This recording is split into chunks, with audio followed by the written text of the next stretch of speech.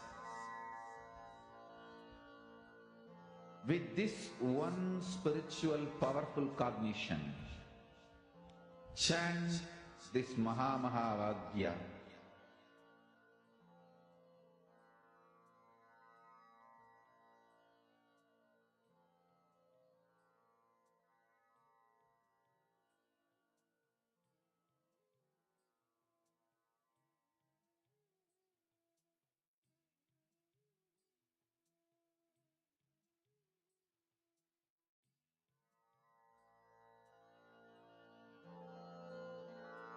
Mahavagyya, spiritual lullaby for samadhi.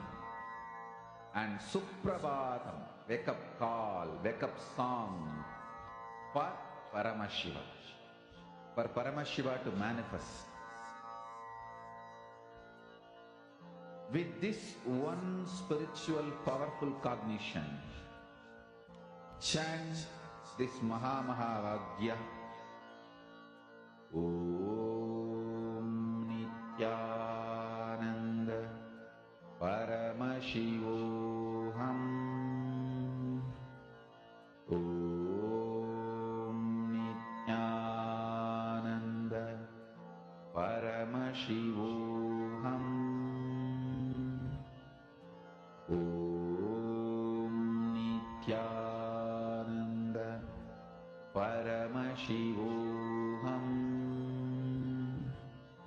Om Nityananda Paramashivoham. Om Nityananda Paramashivoham. Om Nityananda Paramashivoham. Om Nityananda Paramashivoham. Om Nityananda Paramashivoham. Om Nityananda Paramashivoham. Om Nityananda Paramashivoham. Om Nityananda Paramashivoham. Om Nityananda Paramashivoham. Om Nityananda Paramashivoham. Om Nityananda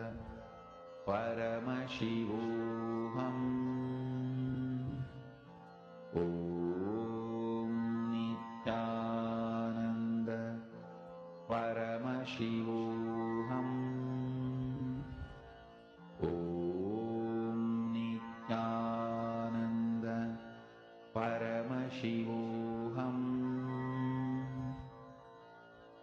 Om Nityananda Paramashivoham. Om Nityananda Paramashivoham. Om Nityananda Paramashivoham. Om